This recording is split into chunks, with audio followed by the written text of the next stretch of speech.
This dude. Yo, yo, yo, yo. What up, peoples? What's going on? Happy Friday. How you doing? Um, man. Yeah, I'm a little bit behind this morning. I'm sorry.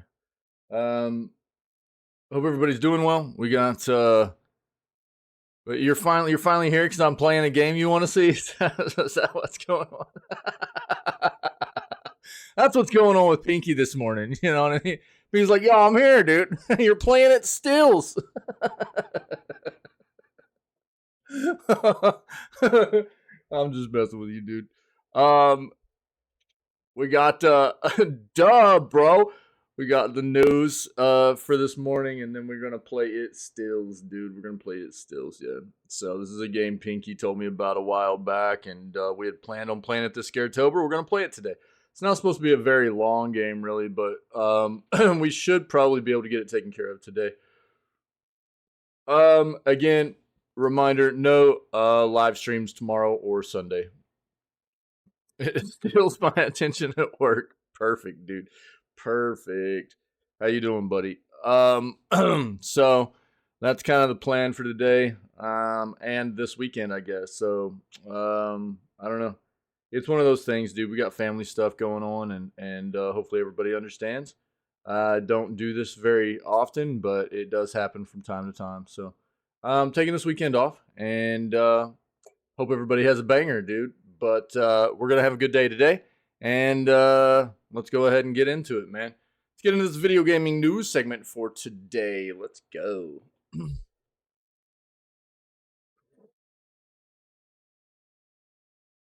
Yo, can you knock it off? What the crap? What was that about? First of all, do that. I'm probably still gonna have to do this, aren't I? Let's just do it.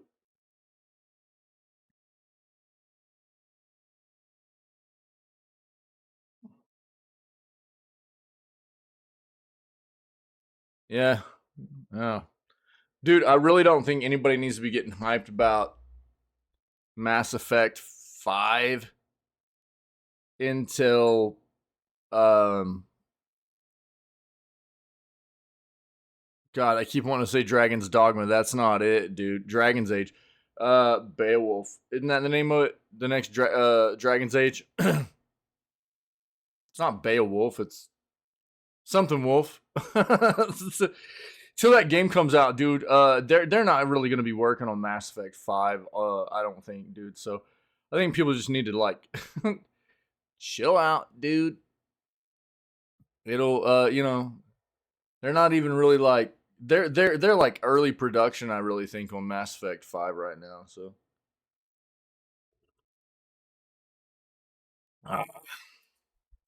apparently Spider-Man 2 is doing really well. That's good. I kind of expected it to. Just ready for Wolverine, man.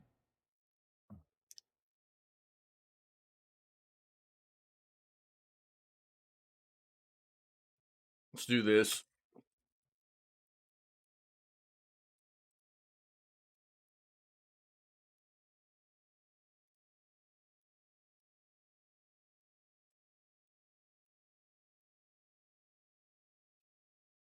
Yeah, basically. You know how everybody gets, dude. It's weird. Yeah. Dude, honestly, we probably won't even see that game for like the next like 3 to 4 years. I'm speculating, but people would just, you know, I don't know. This is the way people are about the gaming industry. It's odd, you know, which leads to people, stealing info about games that devs aren't ready to release and stuff like that. It's a weird situation. I'm missing a sport here, dude. My mind is not there this morning. Whatever. Go with it. Go with it, dude. Let's go. I did get a bunch of new videos up on the YouTube yesterday. There should be maybe a few more if I can get them up today before I have to get some preparations done for the weekend stuff. So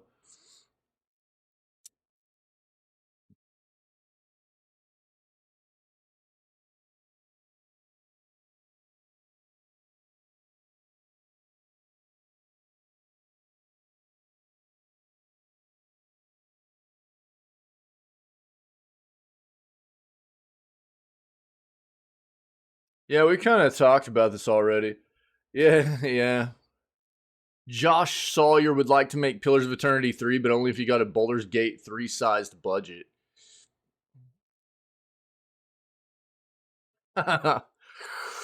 Yeah.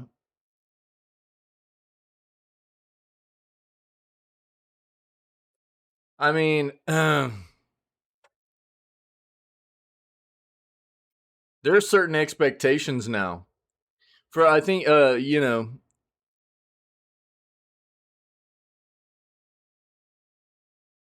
any kind of decently large developer that has done just like Pillars of Eternity with Obsidian doing Pillars of Eternity, or any kind of decently sized developer moving forward doing any kind of CRPG experience moving forward, their expectations. This is progression in the industry, though, and Larian nailed it. They did a great job, and this is given other developers something to shoot for. And I think if, we saw a lot of the reaction from other developers talk about, well, don't expect that from us. Fine, we won't play your games then. You know what I mean? November starts in like 3 hours. No, it doesn't, dude. But it is close, dude. It is close. I'm really excited, bro. Well, do you know what? Do you know what? Did we already talk about this? What like character and class you're playing and everything? Did we already talk about that? Do you have that nailed down? So I think that it's not fair necessarily for us as the consumer to expect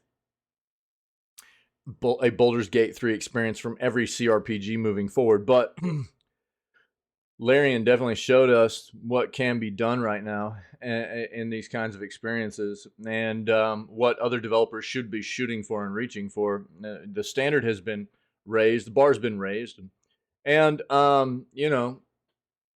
Pillars of Eternity is a really good series. We streamed both those series, and I had a great time playing them. We put over 300 hours into both of those games here in the channel, and they're a lot of fun. But now that people have experienced something like Baldur's Gate 3, there would be expectations. For if a new Pillars game was to come into the fold, there would be expectations of an evolution there into something more closely related to a Baldur's Gate experience, I think, you know. Excuse me. Oh gosh, dude. Hold on. Uh,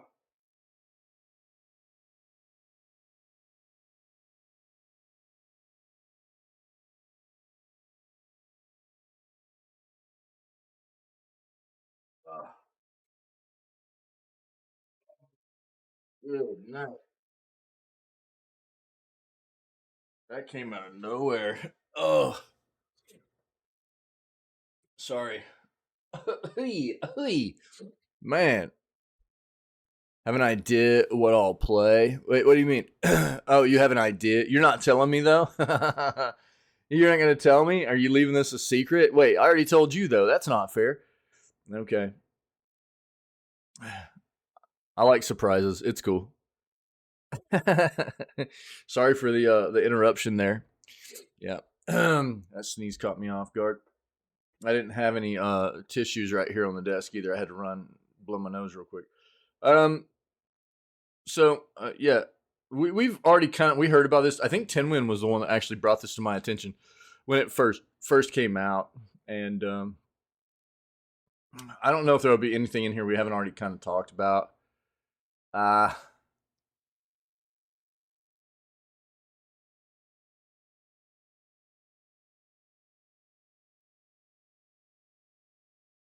we'll talk, but we'll read this and see what he has to say if it's anything more than what we covered before.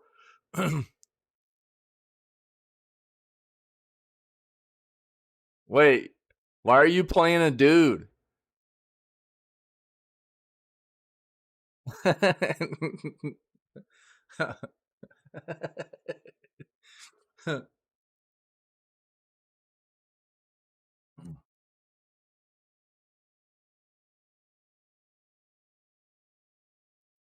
First time, yeah, yeah. So, there are new free games on Epic right now.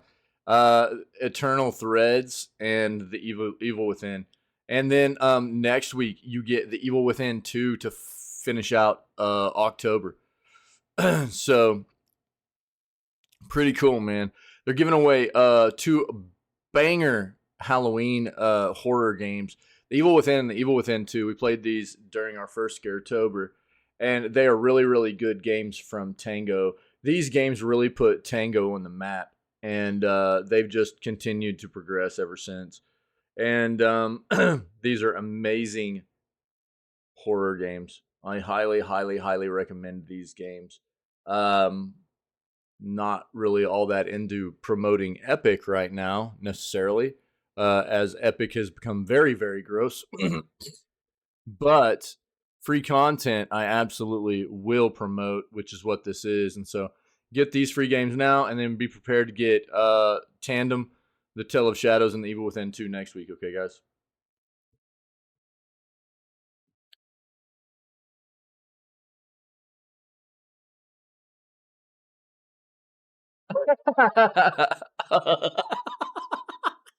All right, bro.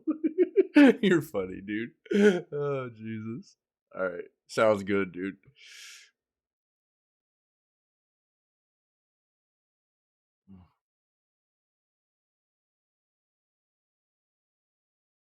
Oh man, dude. Embracer reportedly guts another studio, dude.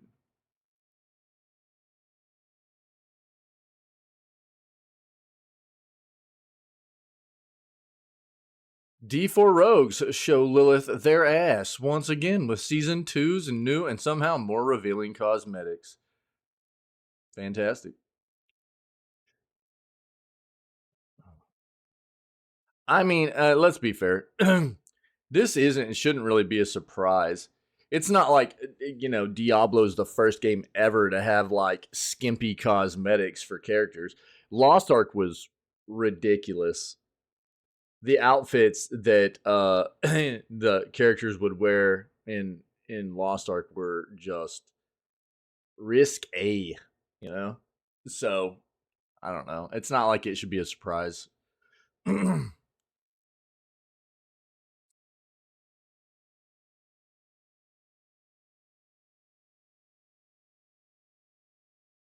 Upcoming Assassin's Creed VR game looks really cool if you can keep yourself from throwing up.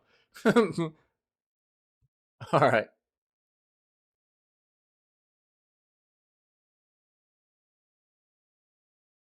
For an Eastern game, it was pretty tame. Yeah, yeah, yeah, yeah. You're not wrong. You're not wrong, dude. Yeah, yeah, yeah. But do you remember? Like, do you remember there was a bunch of fuss about it too, though.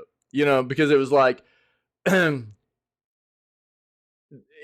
is a huge difference in the way that you know a lot of the Eastern developed games have, and I mean even animation forever and everything. The way they've addressed especially female characters, yeah, and the way that they dress and stuff like that, as opposed to the Western part of the world. And so when like Lost Ark came over, everybody's like, "What are we wearing to like go fight monsters in?" It's like lingerie. You know what I mean? I think that's what everybody was more like, why are we wearing lingerie to go to go to battle in? It's like, what is this? My immersion's getting ruined right now. That I think it was more like not like outrage about the fact that it was like skimpy. It was more like why why are these characters wearing next to nothing to go like battle it out with these beasts and everything? You know what I mean? It was really like people were like, what? What is this about? There's no way this is providing any kind of armor for my character.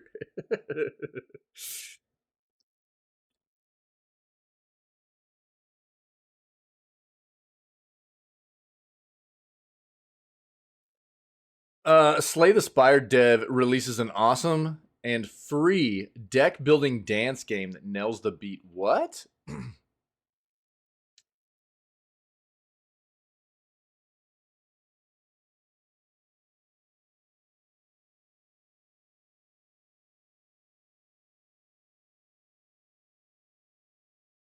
Yeah, it is inevitable. We all know that. AI and big budget games is inevitable. Yep. No doubt about it.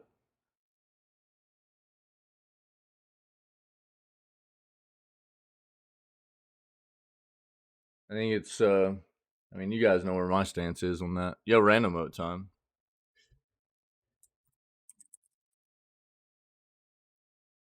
It's more about trying to incorporate it in a way that's ethical and you know,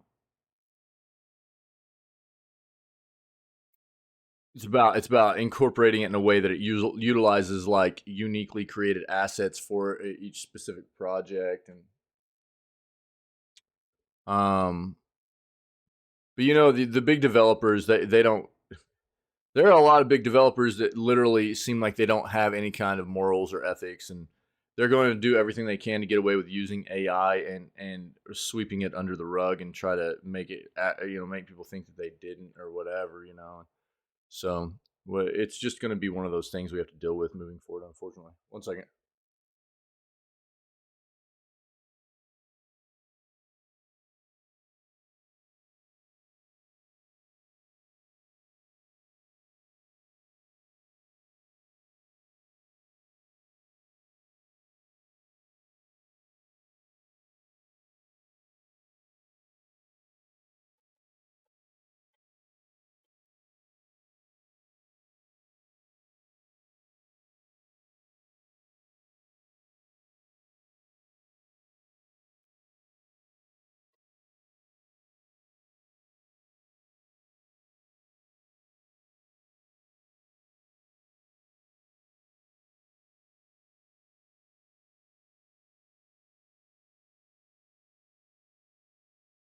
Interesting. Tony Hawk Pro Skater 1 and 2 got an offline mode, but only for the Steam Deck?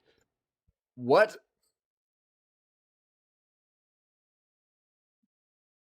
Interesting. That's weird.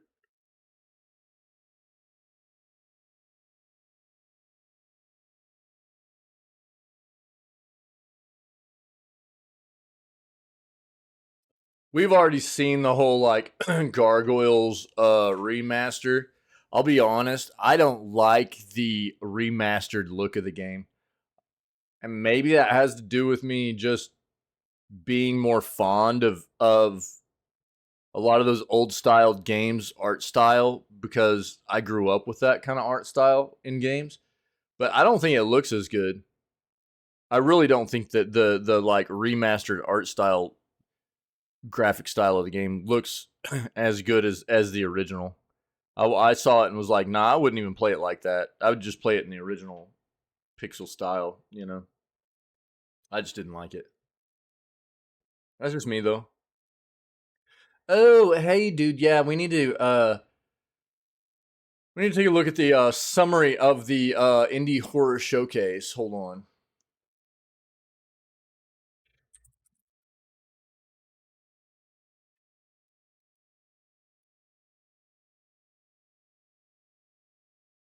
Yeah, it was like 2 hours long. GameSpot's got it. Let's go. We'll look at this. Nice. Cool. All right, all right.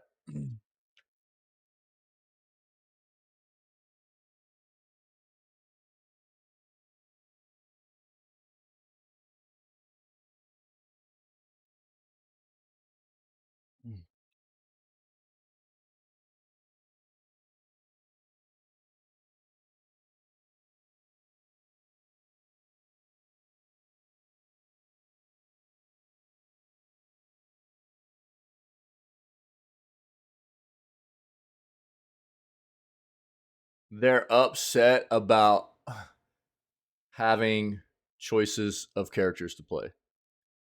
That's what people are upset about. What up, Tinwin? Happy Friday, dude.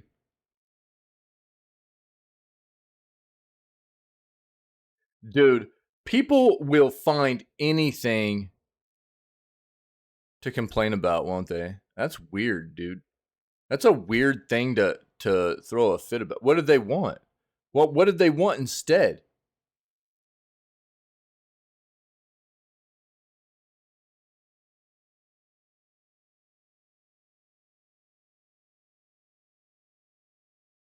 You just can't please some people, dude.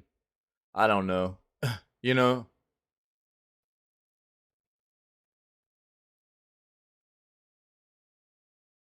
that's weird. That's weird. How's the full release feel though, dude?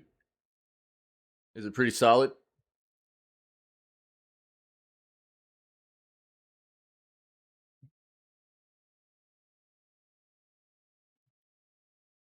Take it ain't closed beta test details. We'll take a look at this.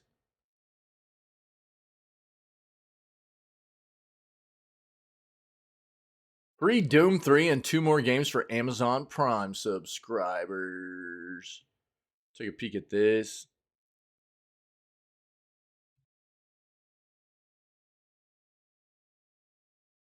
They're upset because there is a thick female character? Are you flipping kidding me?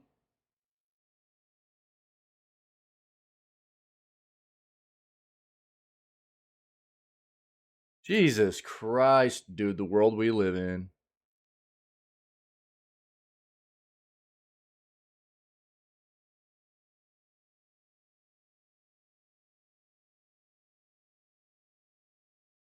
I actually loved Shroom.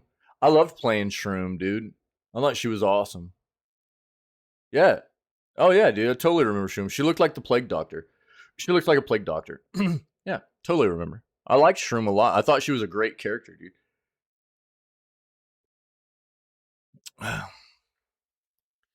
Yeah.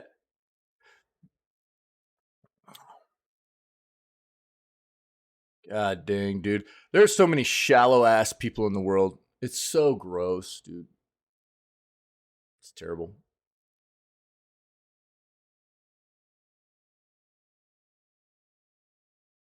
What a stupid thing for people to be pissed off about. They're angry because she has a crush on Zed too. Why? What the crap, dude? That's so weird.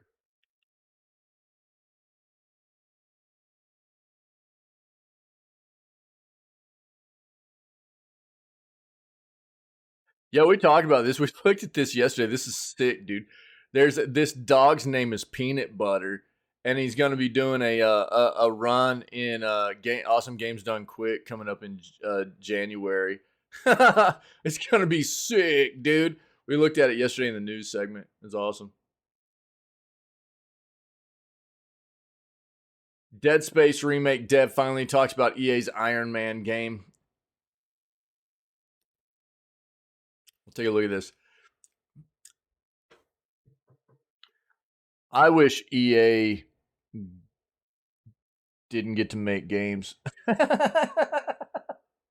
I think that people just need to understand that, like, this is what I hate about. This is what I hate about. There's going to be so many people that end up. There's already a ton of hype being built up around Iron Man and the Black Panther game coming out of EA, and that sucks because we all know what EA does. Yeah.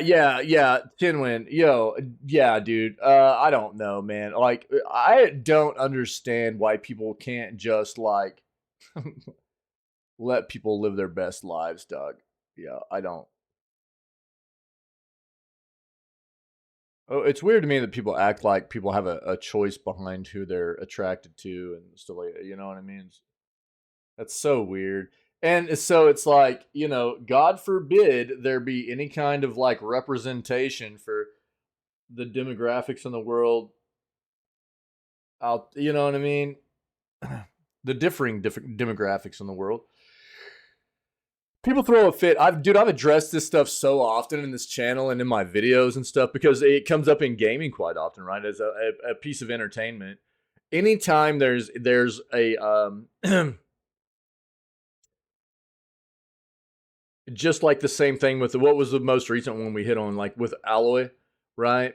In the Burning Shores DLC, apparently you have a choice to like strike up some kind of love interest with another female character NPC, and people lost their minds, and it was like, why are you freaking out, dude? Nobody would have had any kind of issue with it had it been like a heterosexual um, love interest. I guarantee it. You know what I mean? But just because it ended up being a same sex kind of situation, people lost their minds, and it was like, what's the big deal? Why are you guys freaking out? And everybody's like, well, they're shoving it down our throats, and it's like, bro, this, I was like, what are you talking about? They didn't make anybody. I was like, Jesus Christ, it's so weird, dude, that people get into that like mindset about it. It's basically just a bunch of bigots. You know what I mean? A bunch of flipping, people that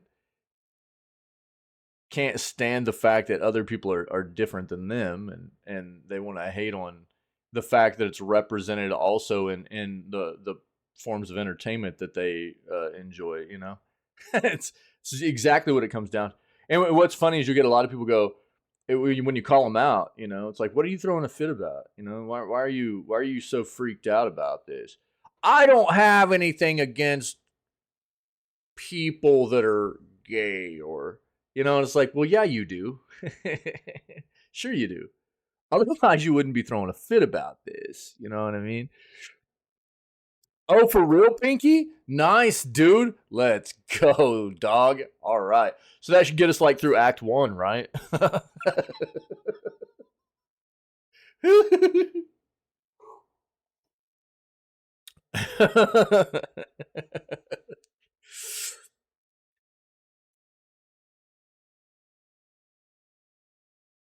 But yeah, back to this whole issue. I just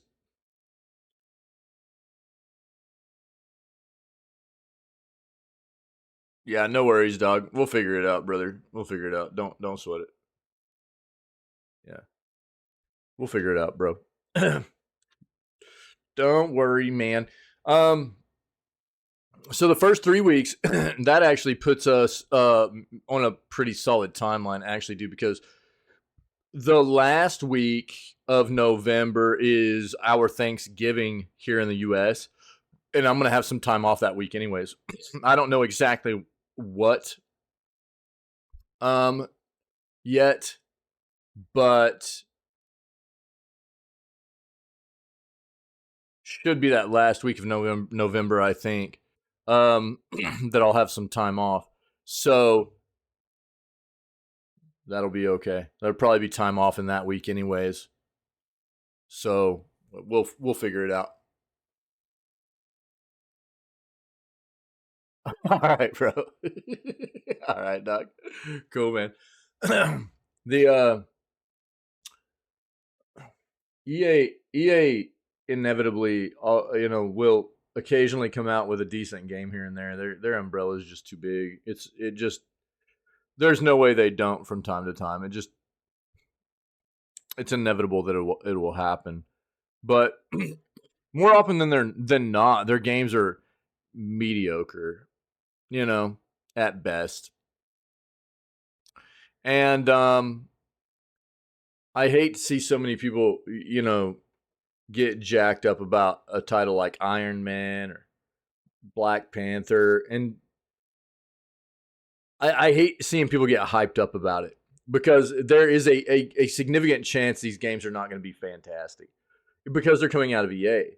That's just the way this works. And so we'll see what the Dead Space remake was apparently very good. And so if it's the same developer under EA that's working on the Iron Man game, then there might be a decent chance this turns out to be something solid. But I don't know. I wouldn't get my hopes up if I was people really being an EA title, man.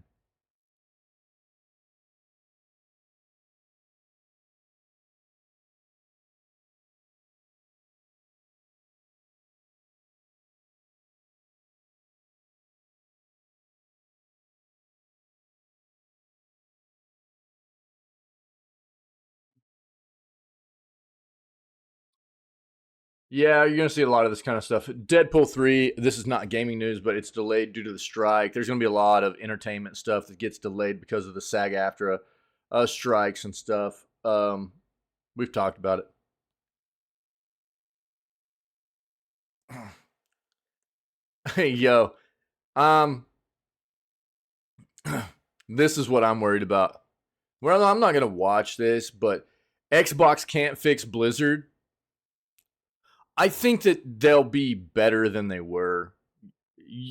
Like I said, I just want to see them be turned into something decent again, which I think can happen. They've already shown me just by the fact they're ousting Bobby Kotick that you know they've got at least some kind of direction for how to move Activision Blizzard, somewhere solid moving forward. Um, Blizzard will never ever be the company it once was. There's just nobody should be fooling themselves. It never ever will be.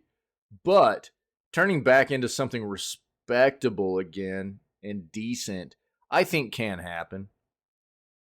We just have to wait and see. It's going to take time. It's going to take time. I think Microsoft has it in them. I really do. I hope so.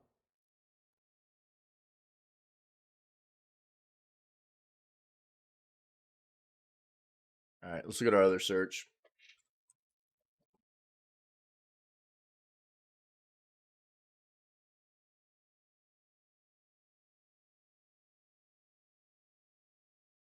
Oh, that's weird.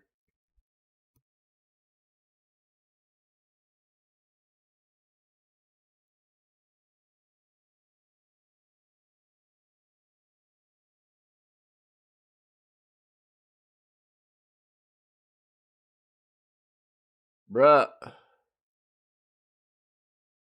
I just realized our music's not playing right now. Something happened. Weirdo, dude.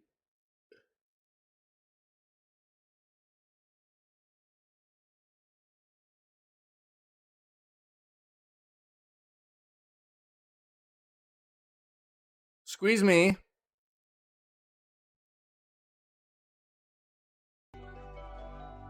No, no, no, no. What's this, dude?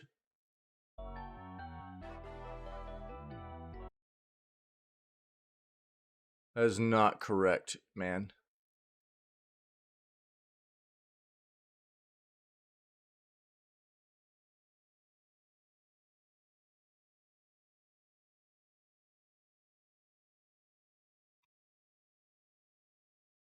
There we go. We got it now?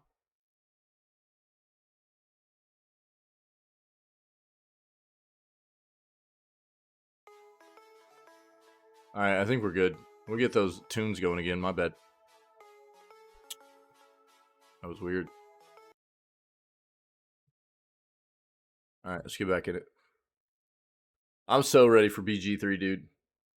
I'm so excited. Are you going to be like contrasting my evilness in the game? Can you at least tell me that?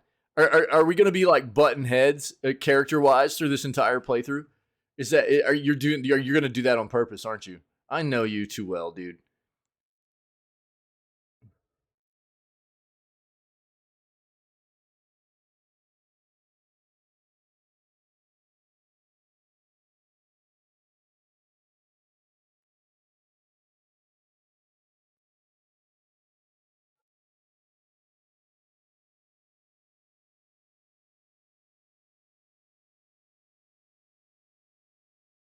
Wait, what? Wife moans when I play video games in front of our 2-year-old?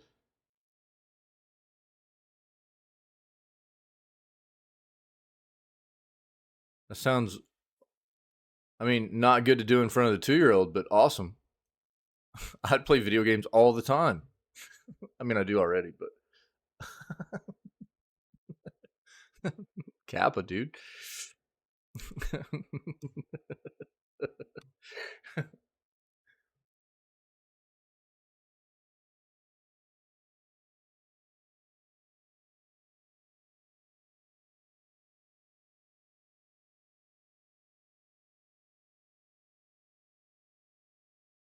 Hey, Warhammer 40,000 Rogue Trader Consequences Showcase, huh? Sick, dude. Nice, dude. There's a new 1.5 minute long trailer for Rogue Trader. Nice. Yeah, dude.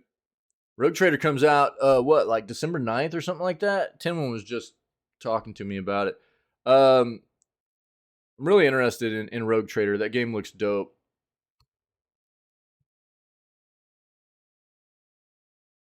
Why, dude? Why am I getting so many YouTube videos? What the crap is this? Pig Saw. Human Abattoir. Official announcement trip. Oh, Indie Horror Showcase. That's probably why. I've got the summary up for the Indie Horror Showcase, though. We'll look at that.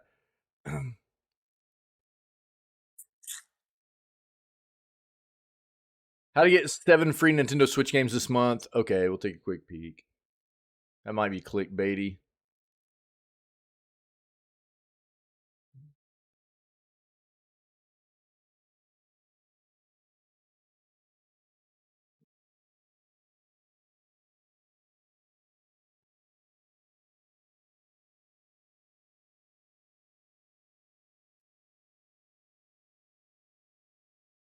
Peanut butter.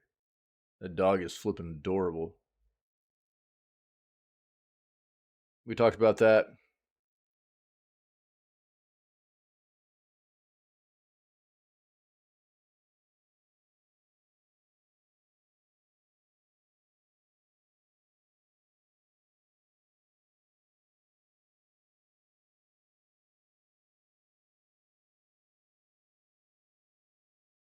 Love Devolver. Devolver Digital donates to Palestinian relief. Nice, dude.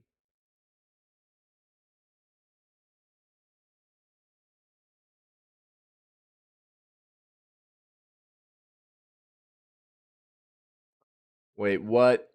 Gaming Bible's real clickbaity too. Oh, it's just a Vice City remaster mod or something. Wait, what?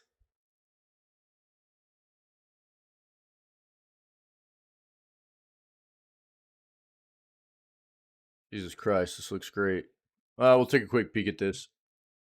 Dude, Unreal Engine 5 is getting so insane.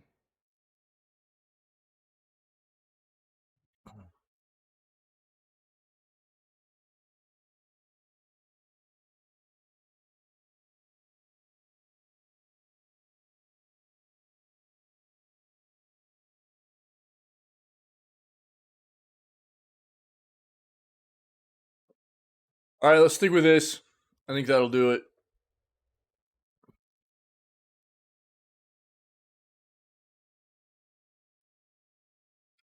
How to get 7 free Nintendo Switch games this month. Halloween is nearly upon us, and the Switch fans can celebrate the season with 7 free horror-themed video games. Developer No Gravity Games is once again holding a promotion on the eShop where a new free game will be released each day between the 25th and the 31st of this month. To qualify, the Switch's region must be set to North America, and at least one game published by No Gravity must be owned. Yeah, they do this stuff all the time. Most of their games are currently on sale, but a free one can also be obtained by signing up for the company's newsletter.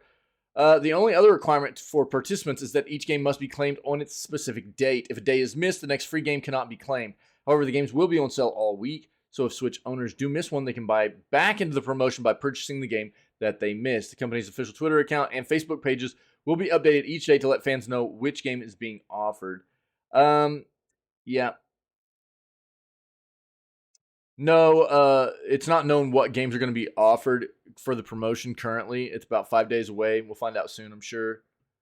They do this kind of thing a lot, though. If you need more, just go ahead and take a look at this. We'll probably see it again. after I get back from this weekend.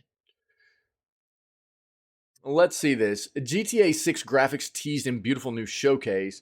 How good GTA 6 will look is up for debate as we still have little to go on, save for the odd leak here and there. Still, while we have no solid monumental insight into how gorgeous it'll look, a realistic mod for GTA 5 is teasing the kind of graphics we could anticipate, not can anticipate. Could. I want to make it abundantly clear this is speculation only based on fan-made vision rather than anything Rockstar has created. What else are we to do? Yeah.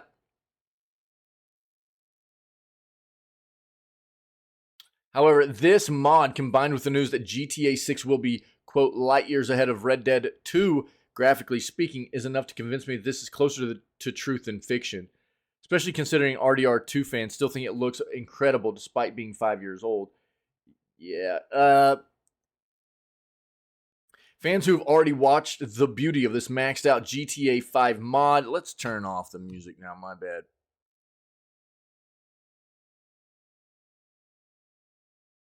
Did it just pause on its own again? What the crap is going on with this, dude?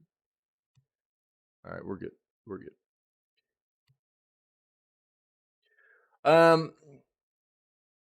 Fans who've already watched the beauty of this maxed out GTA 5 mod have praised its aesthetics, with one YouTuber commenting, "That's beautiful, stunned by how realistic it looks." However, while many are blown away by how sharp the mod is, there's no denying that it lacks depth in its attention to detail, as expressed by another user saying, "I think GTA 5 or 6 is going to be similar to this, but with more depth and more detail." Let's see this real quick.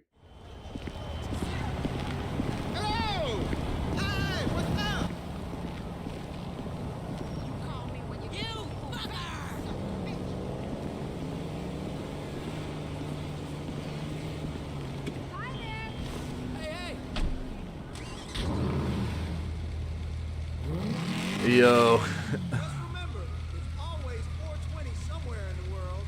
Totally. Hello there. We're literally making worlds to throw people into now. The Matrix dude is here, man. Hey, man. That's Hey, insane.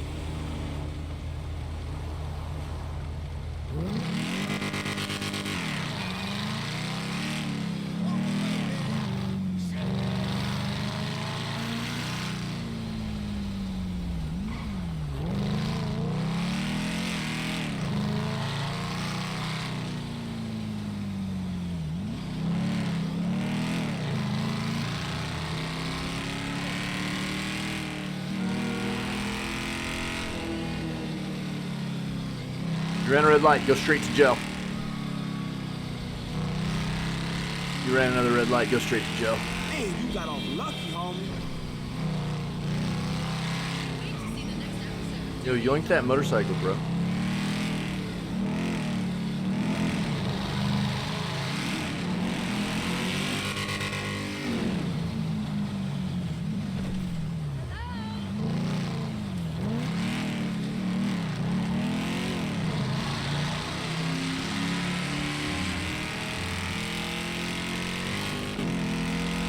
Pack seating? Sorry.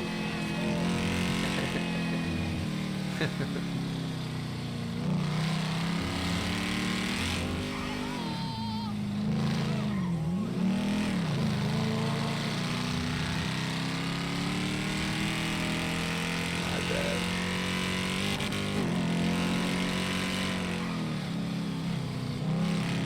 Yo, still that little smart car. Listen to me. Game players, do what I say to do.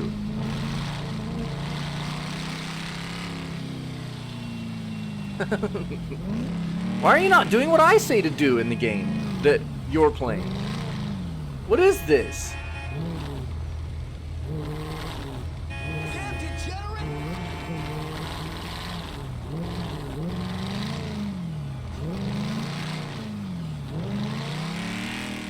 Bro, what car was that?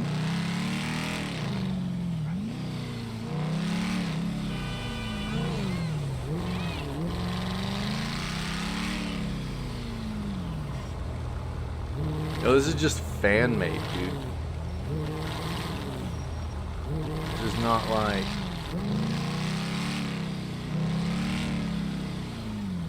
Wild, bro. Unreal Engine is actually insane, dude. Don't get me wrong. This isn't necessarily anything on the level of what we've seen realism can be with Unreal Engine, but it's very, very good.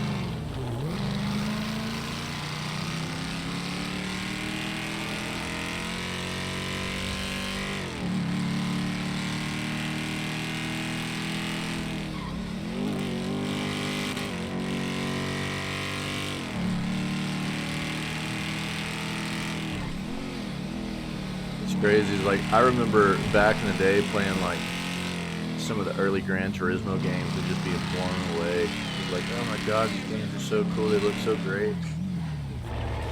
Bro. Gaming has evolved so much. It's so wild. It's really crazy. Alright. I'll let you watch the rest of it if you want. It's pretty nuts, dude. Yeah. Pretty crazy how far we're coming with all the realism in games and stuff. It's pretty crazy. Tekken 8 closed beta test details October. Bandai has released a new gameplay trailer for the upcoming Tekken 8, which announces a returning addition to the character roster, Fang Wei, as well as the closed beta test for the game on PC, PS5, and Xbox Series X and S, which will run from the 20th today through the 23rd, so all weekend long. No longer called the closed network test. The upcoming Tekken 8 beta will showcase the new Fight Lounge, a multiplayer social area that serves as a lobby for matchmaking, similar to the Battle Hub of Street Fighter 6. Take a look at this real quick.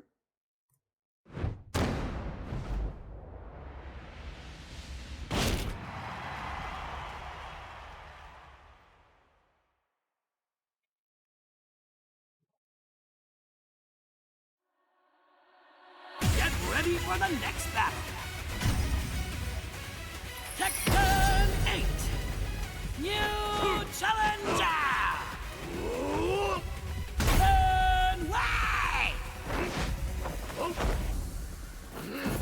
Pinky, did you see my new Guzzler, dude? You see my new best boy Pokemon?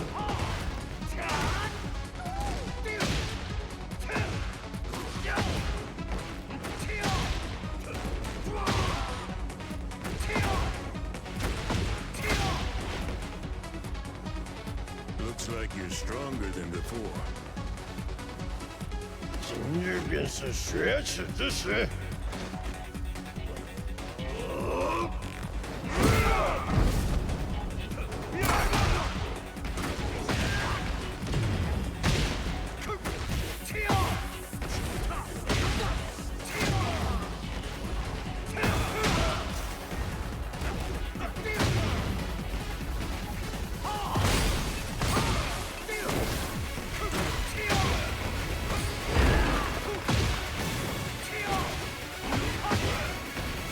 Yeah, I was stoked.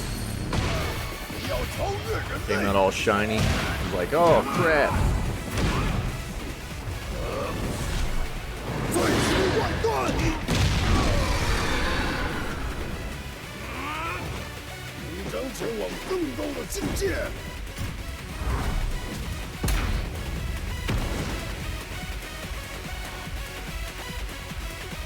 Tekken 8. January 26th.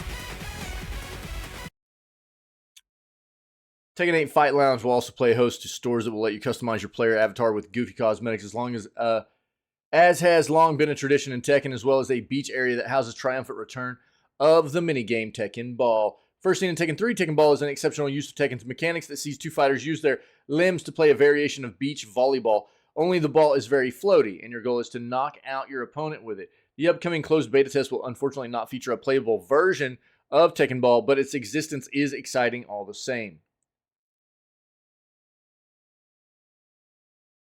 Here's all your details and stuff, too, for the characters, dates, times, the beta, and all that stuff. So I'll link it for you, anybody that's interested. Free Doom 3 and 2 more games for Amazon Prime subscribers.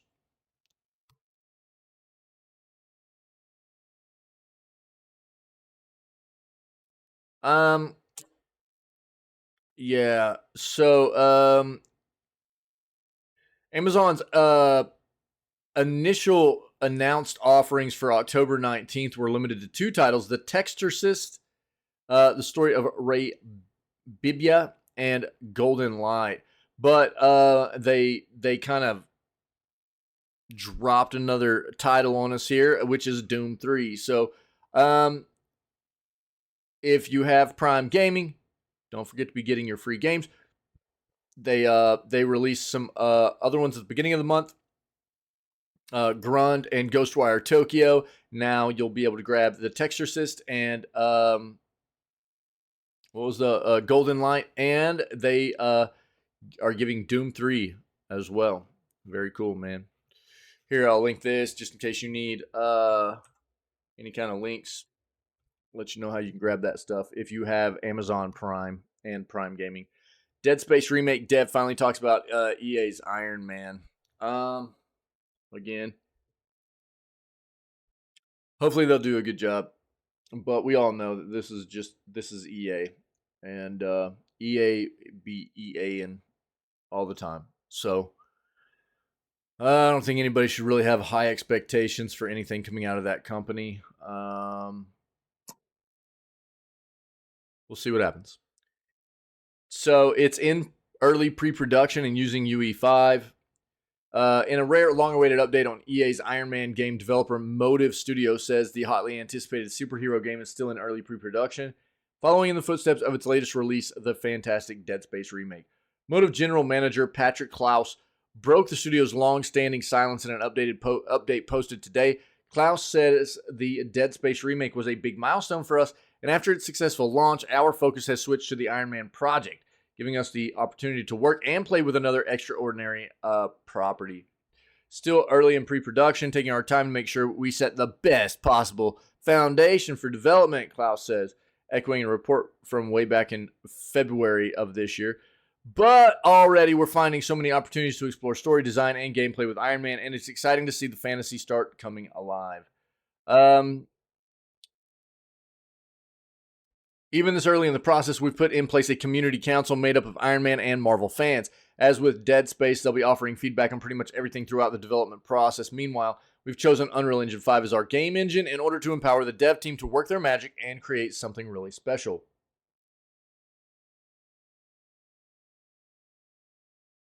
Dead Space Remake's development process was refreshingly open, with early assets and regular dev diaries offering regular looks behind the curtain, and fan feedback directly informed several key points. Yeah, it's probably why the game ended up being pretty good. I say this all the time. I mean, you look at the games where the developers actually have open lines of communication with the fans and, you know, their fan base and the people that are interested in playing and buying and purchasing their content, you know, and the feedback that they take, you know, and implement into the game and stuff usually ends up working to their benefit. I don't understand why more devs don't, you know, do this kind of thing. But I mean, this is a good look for the Iron Man game, I would say. You know, Dead Space was apparently pretty solid, and they might have a decent studio under EA actually making the Iron Man game, it sounds like. Here's the hoping, anyways. So,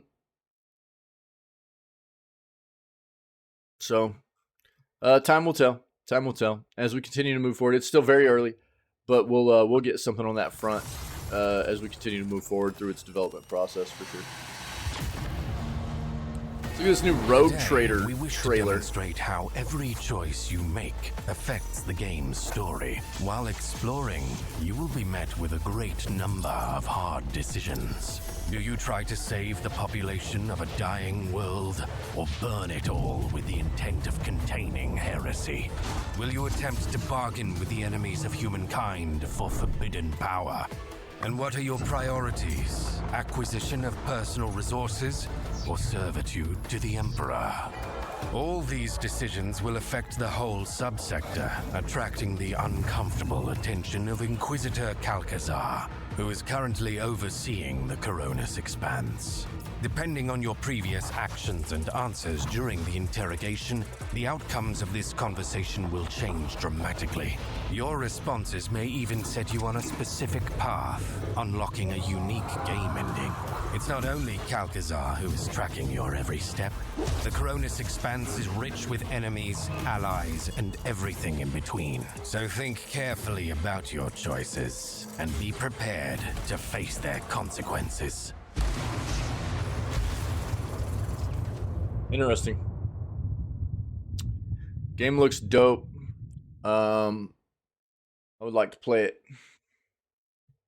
Timwin's been playing it in some, like, I think some alpha and beta kind of stuff, and said it's pretty good so far. Oh god, dude, here we go again. It's like literally every single day we do the news, man. Every single day we do the news. Embracer reportedly guts another studio in the wake of its dead in the water $2 billion deal. This is a deal that they basically felt like they had done with Savvy Games Group, whom is Savvy Games is just the kind of business front that is set up by the Saudi Arabian regime to invest money in the gaming industry, if you didn't know. That's what Savvy Games is. And Embracer had this $2 billion deal on the table with them. And Savvy Games pulled out of it for some reason. And apparently Embracer had dumped a lot of their eggs in this basket. I don't know what happened, but they have just started crushing subsidiaries underneath ever since. So I don't know what's going on, but a source at Zen Studios reportedly told video game layoffs that 32 devs are out of a job there. So Embracer's scythe continues to swing in the wake of a collapsed $2 billion deal.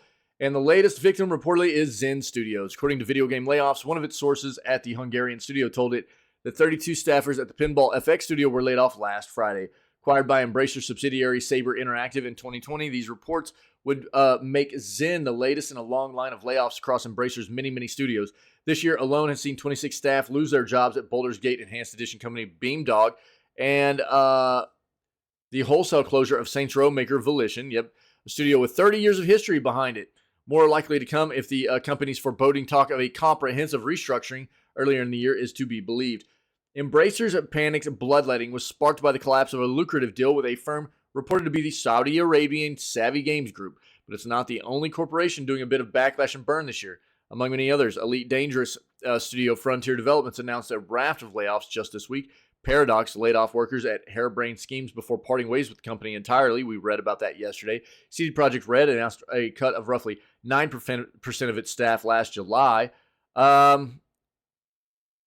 You can't not talk about Epic Games right now. How do you talk about all this and not talk about Epic Games?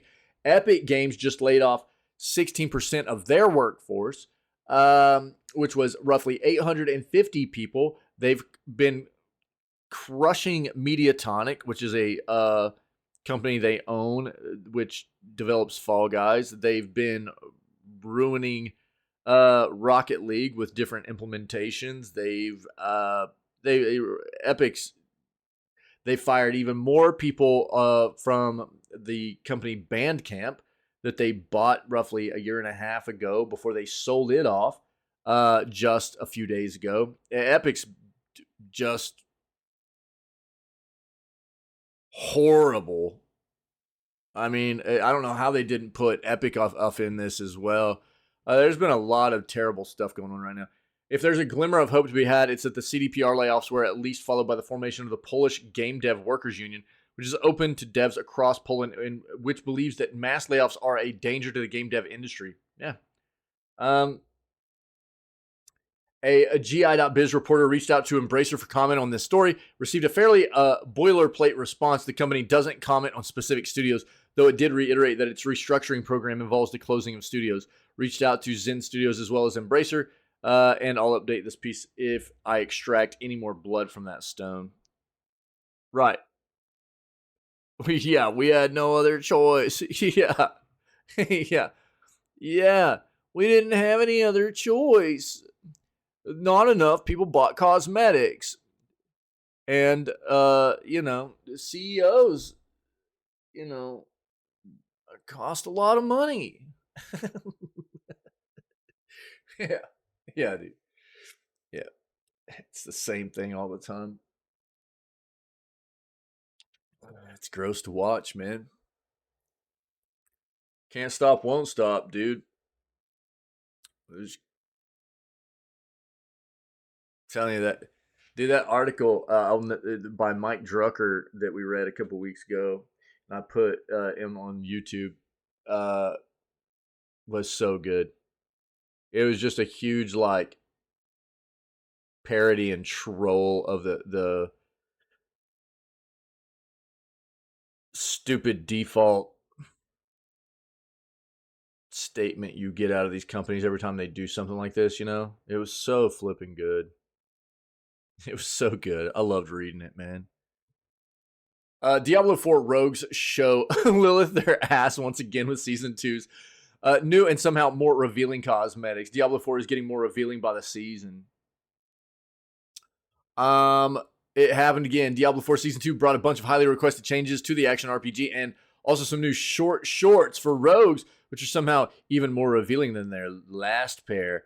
What's rapidly becoming D4 tradition, the Season of Blood has given rogues an easy way to show off even more of their ass. As Reddit user Alex120907 so excitedly reported earlier today, we're rapidly approaching a full moon here, folks. I'd say we're past the crescent benchmark and into half moon territory at least. For those wondering, the get-up in question uses the new fur-lined Gambison armor introduced with the Tier 2 of the Season 2 Battle Pass, according to Alex. Hilariously, this information has earned the post the Reddit tag for show-off gameplay item tooltip transmog, and rogues are certainly showing off. It's unfair how much cake rogues get. Argues one disgruntled non-rogue in the replies to the post. Guess I'll have to play rogue again, concedes another. The Helltides don't want none if you don't got rogues buns. Huns is what it should have said. One player chimes in. You're right, dude. Yeah, you're right, Peaky. Yeah. Baldur's Gate 3 has ruined me, laments one player. Why can't I just run around all the time with tits and bits flying free, Blizzard? Oh, dude, frankly, even this can't hold a candle to Baldur's Gate 3's unrestrained nudity, but rogues are certainly looking more risque than you'd expect from Diablo. That's hilarious, dude. Yeah, sex sells, dude. Always has. That's funny, bro. That's funny. The upcoming Assassin's Creed VR game looks genuinely cool if you can keep yourself from throwing up. How long is this? Jesus. Yo, just give me some of the gameplay here.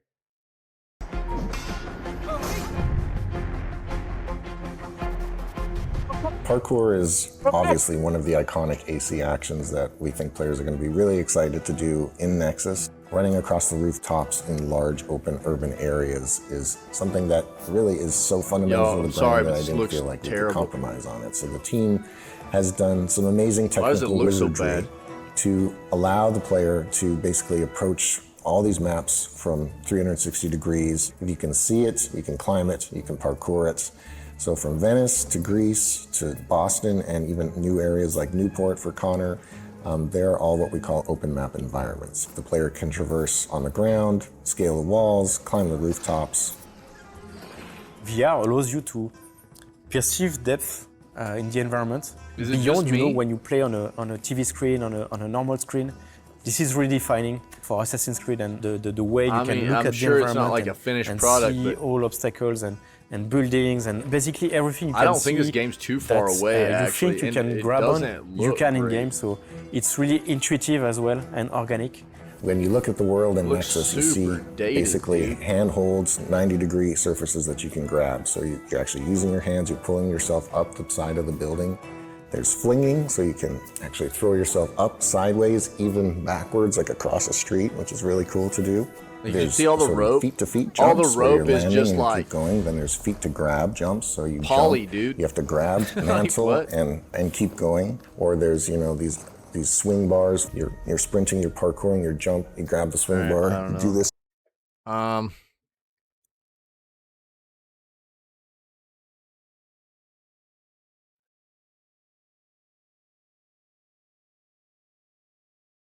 Looks pretty cool as long as you manage to not throw up. I guess that's a subjective take.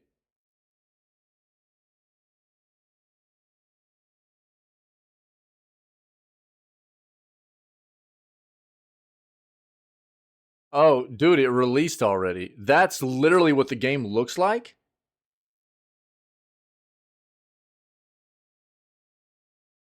Yo, Cappy, what up? How you doing? That's what, dude, the game released. That's what the game looks like.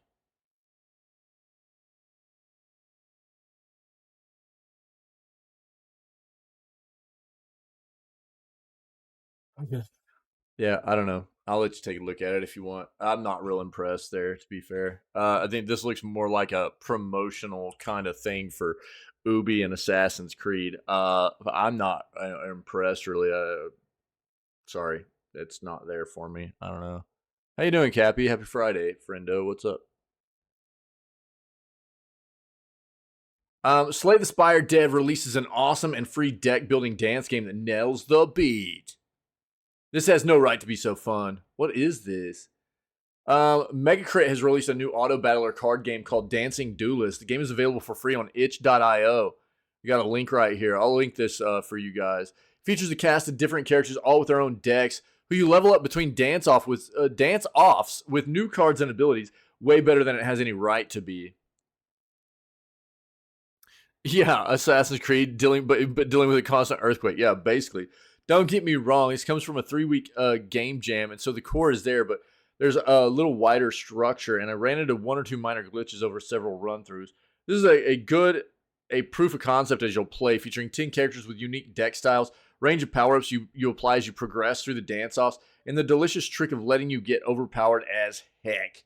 My first attempt was with Disco Dan, whose keycard is called Spin. It only deals 1 damage, but then allows you to play another card. With enough of these in your deck and specific cards that can buff it, you can spin and spin and spin. Spin to win, if you will. And the only downside being that after a certain number of spin, Dan gets dizzy and the turn ends. That's a simplification of how you can build this character, but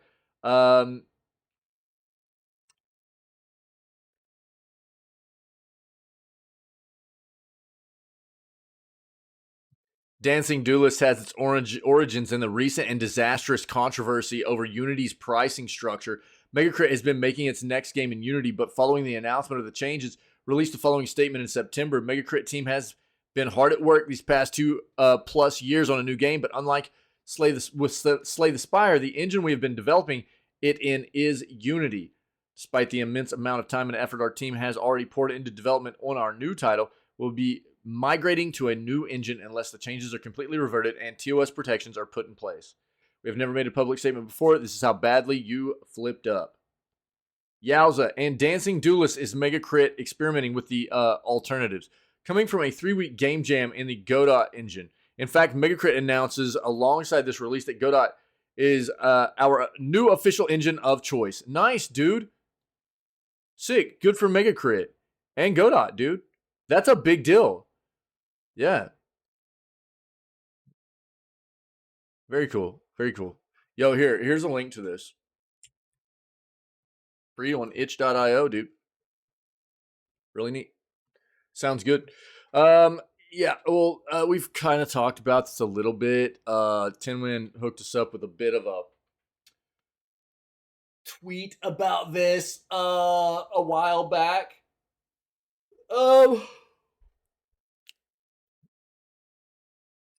Josh Sawyer would like to make Pillars of Eternity 3, but only if he got a Baldur's Gate 3 size budget. And I mean, I can kind of understand. Look, I think that for myself, Pillars is one of those games where I've always enjoyed Pillars because of the how involved it is in the choices matters kind of aspect of what the game provides. It was always very deep. The first one and the second one, and it was everything. The way you addressed your party, the way you addressed the gods in the world. I mean, everything had an effect on the way things turned out. It was very good in that respect. But obviously, Baldur's Gate 3 has brought in a more evolved kind of it's evolved these kind of choices matter CRPG games to some level that we haven't really seen before. Across the board, everything that they did with Baldur's Gate 3, and I haven't played it yet. We're playing it starting in November. But I mean, everything I know and I've heard, it's just incredibly open to do whatever you want to do, and I could see why, as good as they did with Pillars 1 and 2, they would want to reach for something closer to what Baldur's Gate 3 has done in another Pillars game if they ever decided to actually, take on that venture, in 2 hours in November.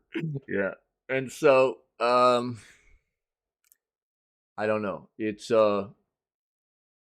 there are expectations now for a lot of people about what CRPGs can and maybe should be, depending on, and I think the expectations need to be realistic for people and consumers and gaming enthusiasts based on, understanding the size of the studio that's working on these projects and things like that. But Larian has shown us what a game can be nowadays. And there are going to be expectations that go along with that moving forward. That's the way gaming evolution works. And that's not a bad thing. The bar has been raised, and it's good. We've seen other developers kind of throw a fit and go, well, don't expect our game to be that way. And it's like, okay, well, we won't play your game. I don't want to, we're not going to expect every game to be Baldur's Gate 3. But you also shouldn't have a negative view of what Baldur's Gate is for your industry and your own company, and giving you something better to reach for, right? I think that is the key there. I don't think everybody's going to expect most people know that Baldur's Gate 3 is a special thing, right? This is not one of those games you're going to see very often, but it has done a lot of things very, very well that should give other developers something to reach for, right? And for a big studio like Obsidian, I think that it makes sense if they were going to do another Pillars game,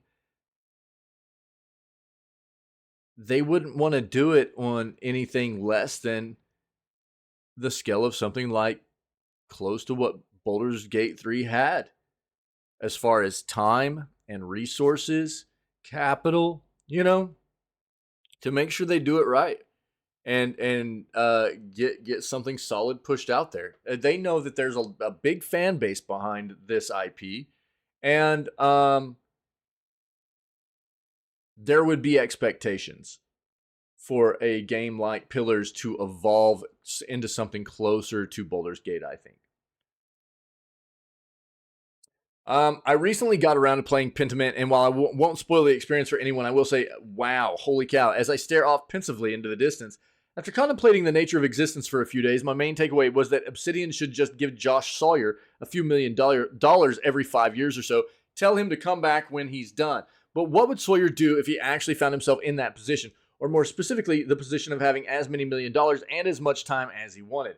In a wide-ranging interview with Touch Arcade, he said he probably wouldn't make Pentiment 2, but he would make Pillars of Eternity 3. That is something that is great for a lot of fans to hear, as long as someone was really ready to back up the money truck. This is a quote. "I don't think I would make Pentiment 2, Sawyer said. I really do feel satisfied with that game. It's not like I don't want to return to it ever, but I just did it, so I'd probably wait a little bit. I think if it was truly was an unlimited budget, I would try Pillars 3 because I know what the budget was for Pillars 2 Deadfire, which was not a whole lot. And I have heard from multiple people what the budget was for Baldur's Gate 3. And I'm not going to talk about numbers. But if I got that budget, sure, I'll make Pillars 3. Yeah, neither one of the Pillars games were super big budget games, right? I mean, like Pillars 1 was even Kickstarter, right? What was Pillars 1's Kickstarter?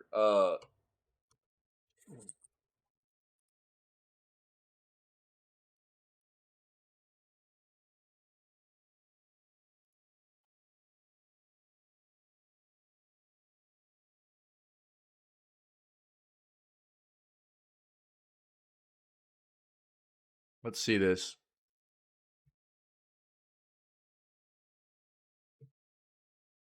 Bruh. Bruh.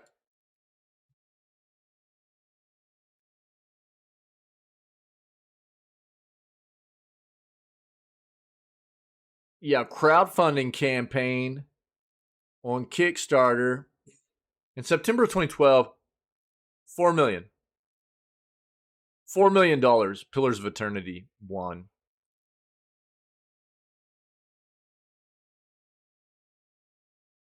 Yep.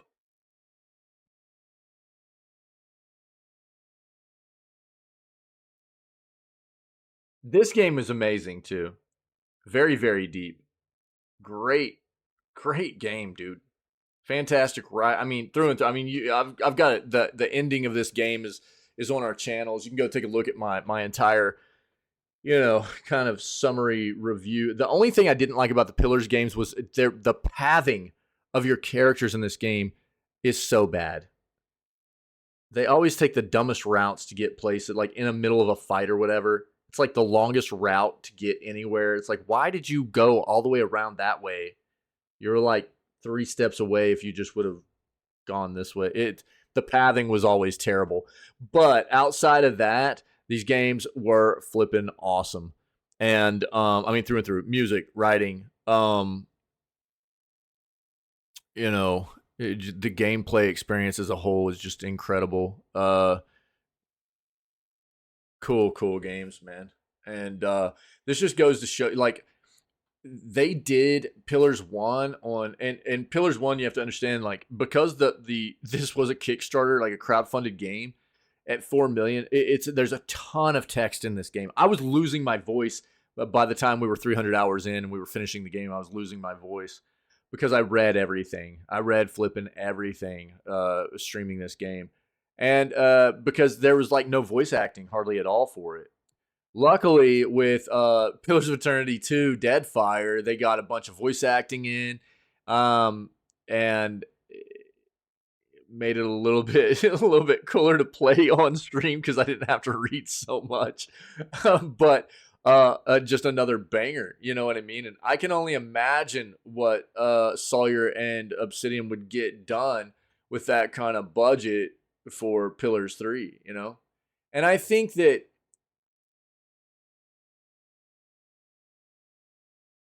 at least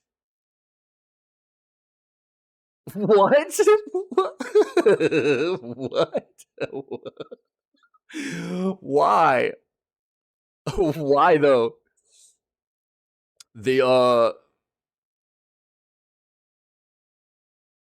This at least shows the fan base for Pillars that there's interest here from Sawyer. There's big interest from Sawyer, and it shows Obsidian that Sawyer's interested. This is where his interest is right now too, and I think that's a big deal for stream content. Obviously, okay, yeah, my bad. Yeah, I think that you know, that's a big deal. And I think for the longest time now, people have just expected there not to be a Pillars 3. We've got Avowed coming, and I'm not really excited about Avowed anymore after what I've heard from it. But I would love a Pillars 3, dude. I really would. Pillars 3 would be amazing. There's such a huge community behind the Pillars games. And I think just the fact that Sawyer has been publicly open about the fact that he's really interested in doing another one if the money's there. Just need to get Obsidian on board, you know? A touch of envy there, perhaps. The Pillars of Eternity RPGs are outstanding homages to the Infinity Engine RPGs of old, Baldur's Gate, Icewind Dale, Planescape Torment, but there's no question that they lacked the financial backing and development time of Baldur's Gate 3. In fact, both games relied on crowdfunding, yep. Pillars 1 on Kickstarter and Pillars 2 on the now defunct platform Fig. Frankly, I preferred them over the cinematic spectacle of Baldur's Gate 3. That hand-painted old-school approach to a party-based RPG scratches just the right itch for me. But Sawyer said it would be fun to do a high-production value RPG that a big budget would enable, and I can dig that. Interestingly, he also said it would enable him to approach the game's mechanics differently, too. Pretty happy with Pillars and Deadfire, but I do think they were, if it were not crowdfunded, I would probably make it turn-based. He said, I'm not saying to not have a real-time with pause system, but I do think that the Deadfire turn-based system, which I can't take credit for, was Nick Carver and Brian McIntosh, was really cool. The game wasn't designed for it, so actually designing the game for turn-based, fewer encounters, smaller encounters, but much more tactical, I think that would be a lot of fun, and having awesome cinematics and all that stuff would be great. Yeah, it's a bold move wading into the timeless turn-based versus RTWP debate, no doubt. But Sawyer backed up his stance convincingly. The problem with real-time with pause, he explained, is that it can be difficult to grasp all the systems at play in combat with everything is happening simultaneously. I actually enjoy it. He heard from Pillars 2 players that who said they didn't really understand some of the game's combat mechanics until they were able to play it in turn-based mode, which was added in a post-launch update. I like doing more crunchy stuff with systems, he said. It's just easier to make stuff clear and work in a turn-based setting. I like both. I'm cool with both. It just depends. Like I think Sawyer said, depending on the way the game is actually originally developed, which one works better. You know what I mean? Both can be done very well. The interview covers a lot of ground beyond just games. Sawyer also talks about how he got into the games industry, what a studio design director actually does, breaking the oil pan in his car, and leaving a stain in the parking lot at Obsidian, which is not cool. And even his favorite cheese. You can dive into the whole thing at Touch Arcade. They got links in here and everything. Very cool. Very cool. There you go. Nice. This is the last article I have for the day. Let me know if there's anything else you want to cover. And we'll do it. No more news until Monday after today, by the way. No more streams until Monday after today. So, you got anything you want to talk about, man? Bring it up and we'll discuss it before we move on and play It Steals. Okay? But here are 10 terrifying horror games to look out for in 2023 and beyond. There was an indie horror showcase that happened yesterday. We weren't able to watch it because I only was able to do the news yesterday. But, and this didn't pop off until like 12 o'clock my time. So I wanted to recap this, though. This is a game that I really, really wanted to play this Scaretober. I don't think I'm going to get it done. It just released in full, I think yesterday, the day before maybe. But it's been in early access for a while. World of Horror. This game looks awesome. Between fantastic remakes of Dead Space and RE4, the unrelenting tension of the Texas Chainsaw Massacre, and the unseen terror of killer frequency, 2023 has been a pretty solid year for horror game fans. What lies ahead during the spookiest of months and beyond? Brand new dives into deadly experiences that'll leave your palms sweaty as indie game developers are busy cranking up the fear factor to 11 with a selection of titles that'll make you think twice about turning the lights off. As part of the Indie Horror Showcase, a collaboration between Dread XP, Horror Visuals, and The Mix, developers from smaller studios got a chance to shine across more than an hour of blood-curdling trailers, announcements, and reveals. A healthy mix of retro-flavored games, quirky, dark comedies, and impressively vicious visuals, the Indie Horror Showcase was a showcase of what studios across the world are up to. Several of the games featured in the stream even have demos available, and you can expect many of the titles to release later in next year. Highlighted some of the best games from the live stream, which range from love letters of the clunky PS1 era of survival horrors to deceptively cute pet-raising simulator horror games that flex artistic muscle using nothing but Microsoft Paint, and found footage suspense that looks like it can give the Blair Witch Project a run for its money. In case you missed the live stream, catch up below in the embedded video or sit back and relax with this YouTube link.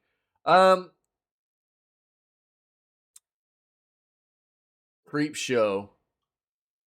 The Creep is back. We're not talking about Radiohead. Fans of the 80s might remember the anthology horror movie Creep Show, which was recently revived as a TV show on Shudder.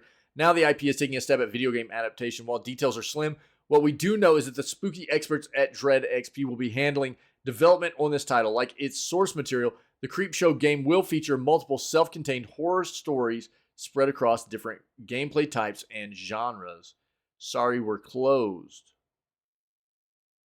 A love letter to PS1 era of survival horror games. Sorry, we're closed puts you in the boots of Michelle as she battles to break the curse placed on her by a powerful demon looking for love. Fans of horror games with a retro influence, there's plenty to love here, as Sorry We're Closed features fixed camera angles, inventory management, and lo-fi aesthetics as you explore both the human and demon realms.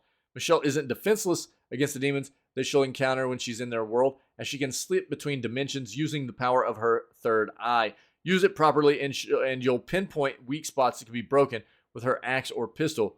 So they don't have videos for any of these. Let's pull some of these up. Let's see. Sorry, we're closed.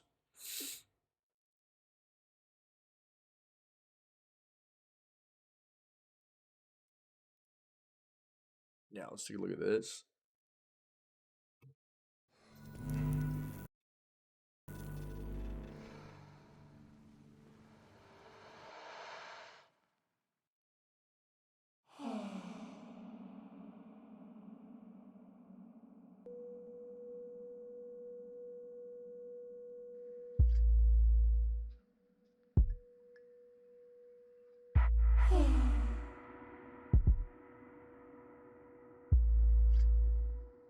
Yikers.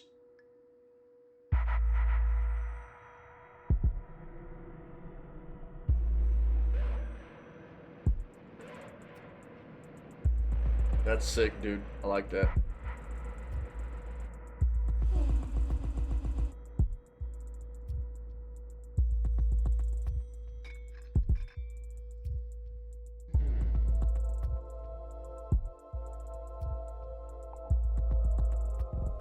Yeah, it's definitely got those like old PS2 vibes to it, dude.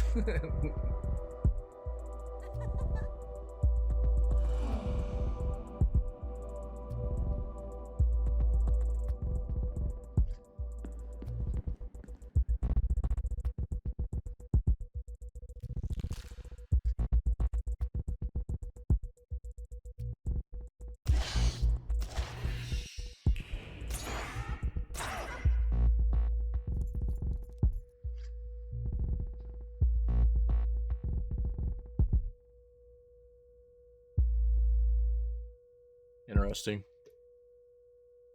Huh. Okay. Let's see what else we got here.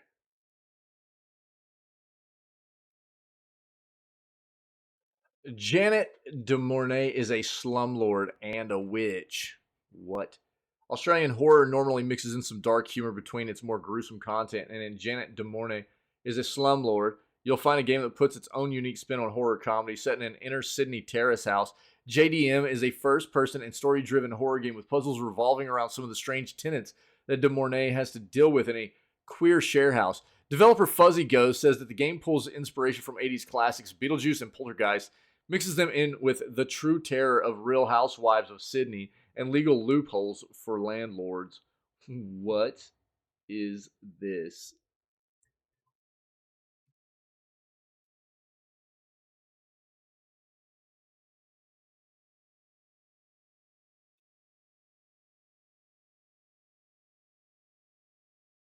They've actually got the indie horror showcase stuff up on Steam, which is nice. There's a lot of stuff to look at.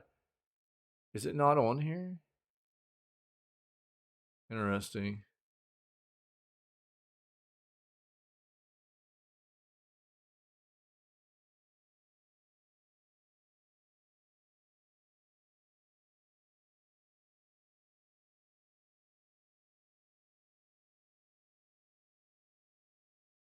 Oh, I can't wait for gory, cuddly carnage, dude. That looks so good.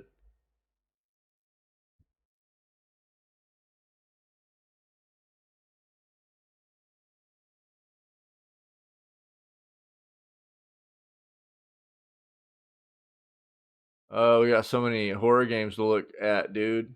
Oh my god. We'll probably take a little bit to look at some of these before we start playing games. Mouth washing. Oh, what the crap? Okay.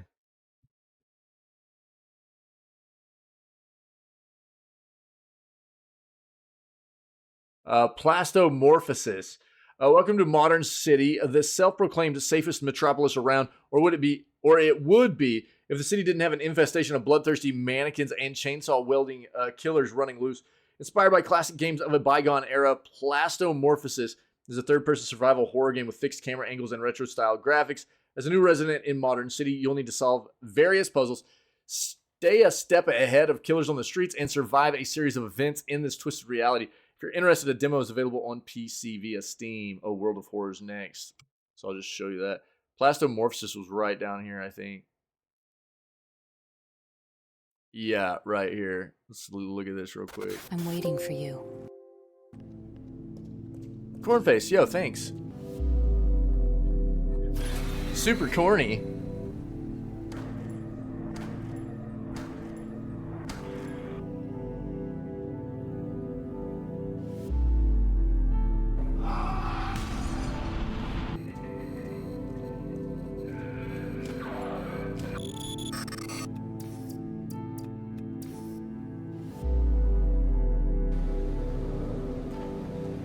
Yeah, I love how many of these, like the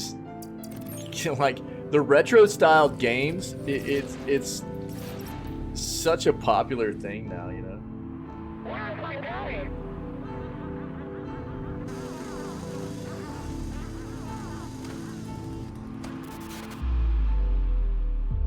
I'm waiting, only for you. Interesting.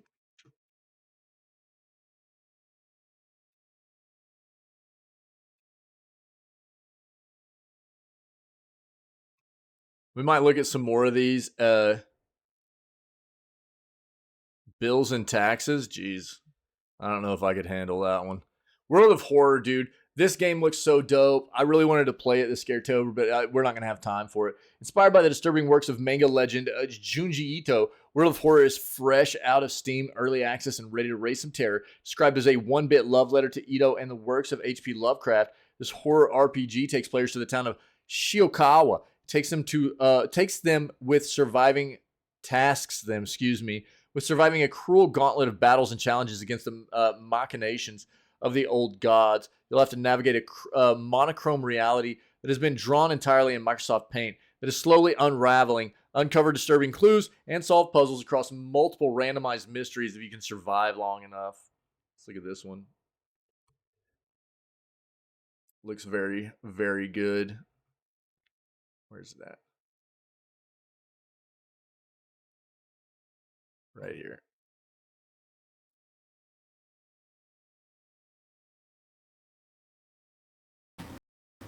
This one looks wild. It's like RPG, but it's super like just gory and horror.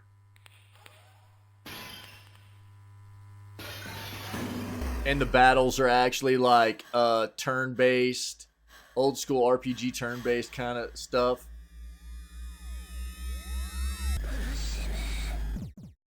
It's wild.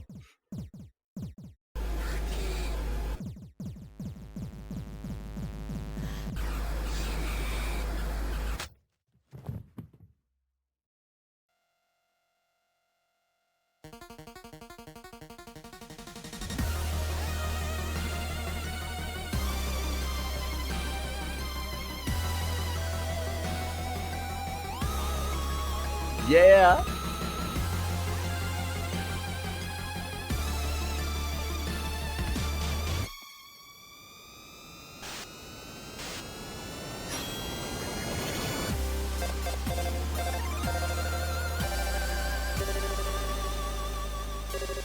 kind of loud, huh? I've even got it turned down quite a bit. It's just a loud trailer, sorry. Game looks so dope, dude.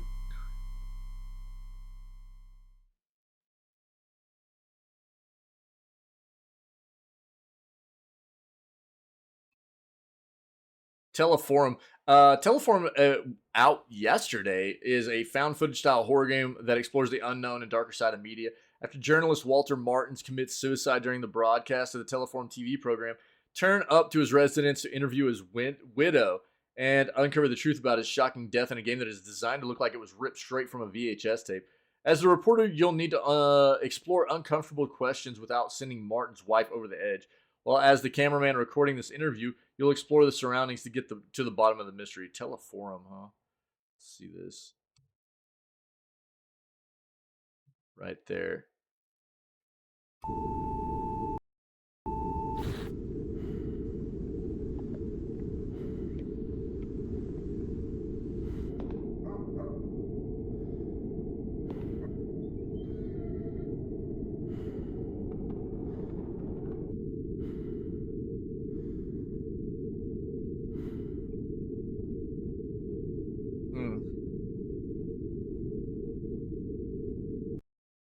All right. More than one way.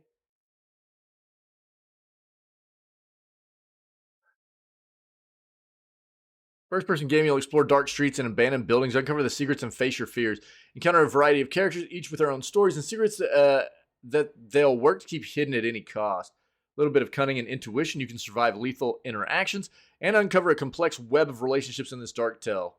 More than one way.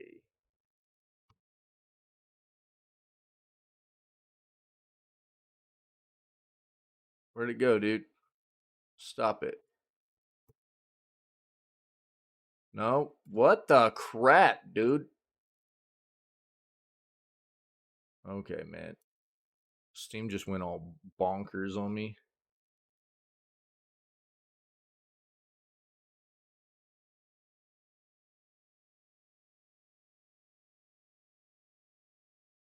Man, they put a bunch of stuff out there yesterday. That's crazy.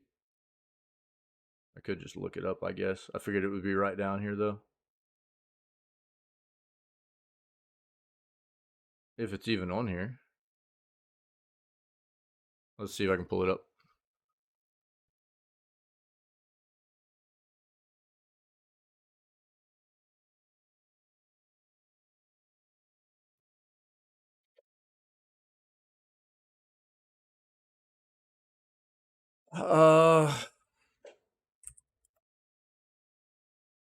Nope. Doesn't look like it's on Steam right now.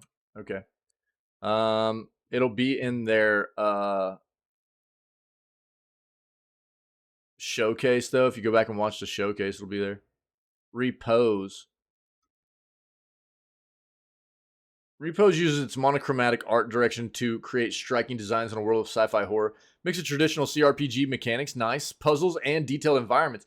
Maze of Menacing Space Station Danger is the latest project out from Out of the Blue developer Attila Bertold Bozo. Or Bozo. Repose, huh? Let's look at Repose. That sounds cool, dude. And it's not on here. Okay. Suck, dude.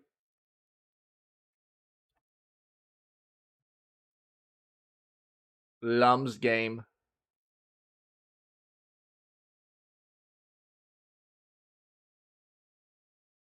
Looks deceptively cute, almost as if it was plucked from a wholesome game stream. It has all the hallmarks of a cozy adventure. Take care of a strange pet named Lum. Help a mom out in the garden. Give the dad a hand in the kitchen. Uncover horrifying family secrets in your dreams. Fine, it's not that wholesome because once night falls, you have to deal with strange and scary dreams that look like the nightmarish scribbles of a dark force. Just remember to always keep Lum happy. Always. Lum's game, huh?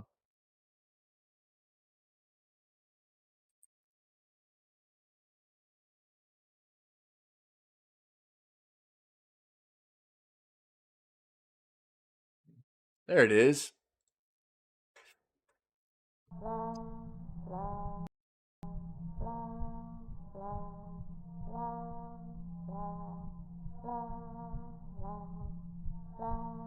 Cute little Tamagotchi, you know what I mean?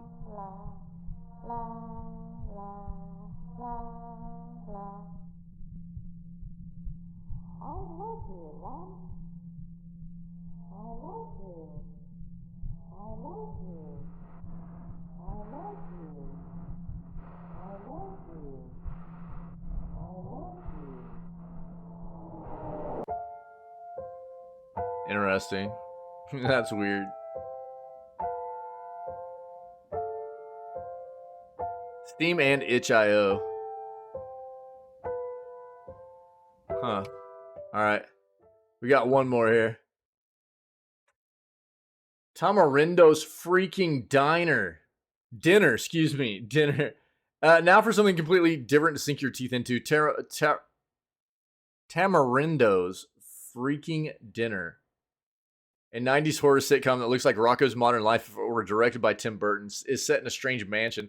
The residents can't wait to have you over for dinner, quite literally, in fact, as you'll need to escape the inhabitants before you get served up to them. Featuring a time cycle system inspired by Majora's Mask, you've got 105 minutes to learn about the local cannibals. Explore more than 50 rooms and outwit the cannibals in this darkly comedic adventure. There are more than 25 endings to uncover in a game that looks like a Maniac Mansion with an extra serving of murder. What the crap, dude? Okay.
I mean, to be fair, if there's a hand already in the toilet, then, you know, you don't have to ever get your hands dirty.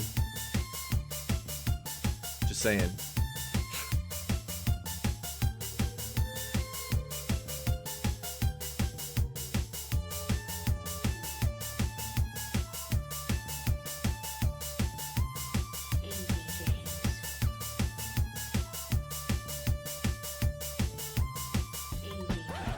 Tamarindo's Right? freaking dinner.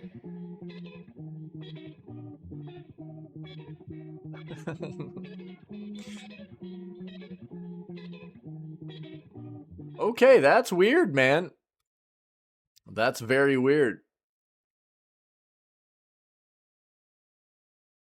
Interesting. Dude, there's a ton of flipping games we could look at in here.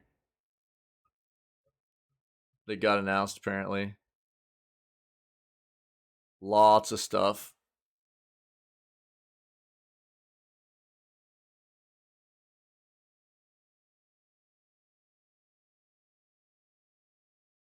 Some of them we're aware of already, like Post-Trauma. That's already on the wish list.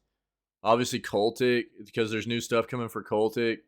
But we played Chapter 1 last year. Look at the black and... Wait, what? Bro, we looked at 2 black and white ones. What are you talking about? I need...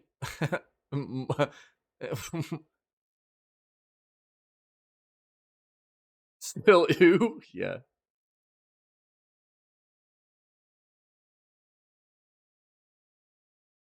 I need a name, dog. There's more than one black and white one. Is that the name of it? Black and white one? Yeah, I announced that earlier, Cappy. Yeah, thanks. And Evil Within 2 is going to be free next week, too. The Japanese name. You talking about this, dude? You talking about World of Horror?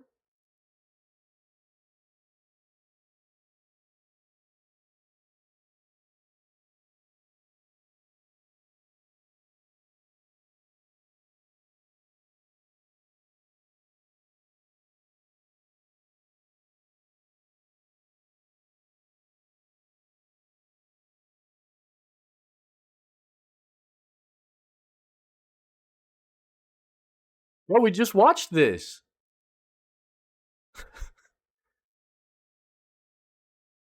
It's literally on our list of games to play for Scaretober. I was talking about how I wasn't able to get to that one this year. It just released in full. It's been in early access for a long time.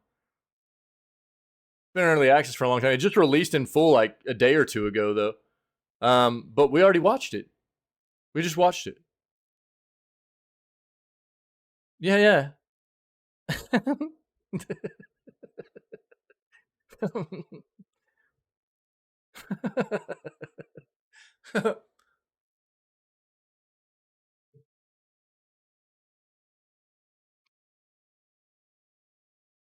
I really wanted to get it played for Scaretober because I've been wanting to play that game for a while, and I wanted to play it, but I didn't want to play it until it full released, and it just didn't work out for the schedule because it full released so late, and then having this time off and other games we were playing and stuff. Well, Pinky. Unacceptable!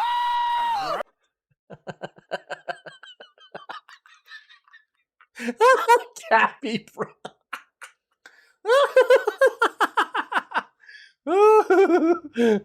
Amateur. yo.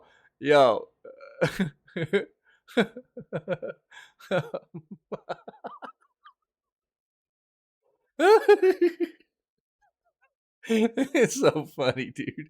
Hold on, dude. I got you, Pinky. Here, dog.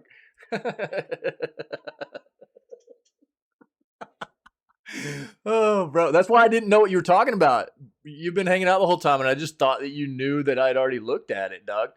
That's why I was like confused. I just didn't know. Yeah. Yeah, I've shown that game off a lot in the channel before. Because I've been wanting to play it for a long time. And I will actually probably, now that it's full released and we didn't get to play it during Scaretober, I'll probably try to get it thrown in to the schedule that we make at the beginning of the year for 2024. So I'll probably try to get it put in there because I really want to play that. But because that game does look dope. It's called World of Horror is actually what it's called. It's in smaller writing underneath the Japanese title, written title. Yeah. It looks really good.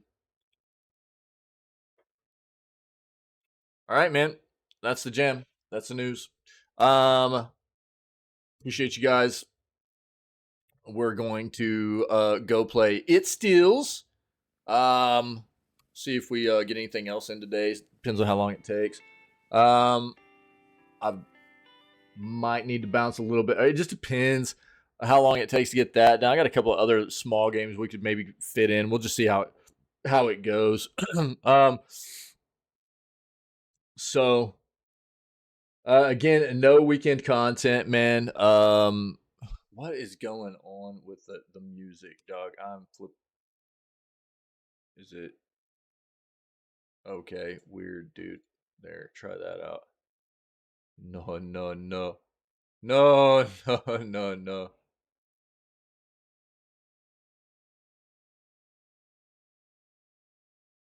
The music is all jacked this morning, dude. I don't know what is up. It's never done this before.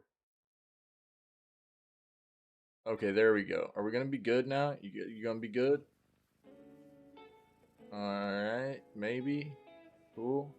I think we got it. So sorry about that. No streaming content this weekend.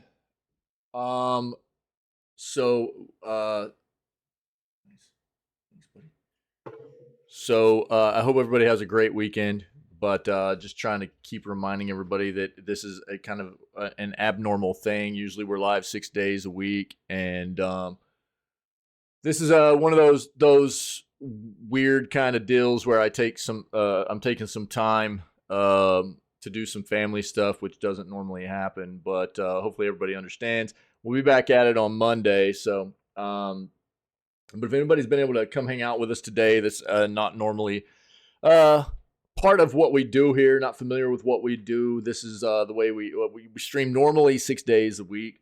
Wednesdays are our usual day off. Other than that, we're normally live, and just a bit of a abnormal taking some time off for this weekend and stuff. So normally we go live at 6 a.m. CST roughly. CST, CDT every single day. Well, 6 days a week, like I said, every day but Wednesday. And we start off with video gaming news every day. We try to see what's going on in the industry before we dive into playing games for the rest of the day, which is what we're about to do right now. So all the previous video gaming news segments, as well as all the playthroughs we've done, funny clips and highlights, stuff like that. All that content's out there on the Twitch channel and the YouTube channel. So if you're enjoying this, go check out some of that other stuff. And if you're liking it, man, come hang out with us when we're live. We've got a lot of cool people that hang out here, all about spreading good vibes, having good times, and enjoying the world of video games, man. So if you like the content, sounds like your kind of place, man. We're always looking for more cool people to be a part of what we do. So I hope everybody is having a great Friday. I hope you have a great weekend, since we won't be live. I won't get to see everybody this weekend. And I can't wait to be back on Monday. And until then, just stay healthy, stay safe, be kind. I'm going to run a bit of an outro here just to kind of segue out of the news segment. Stream's not going to go down. Be right back up with it with starting the gaming content in just a moment. Be right back.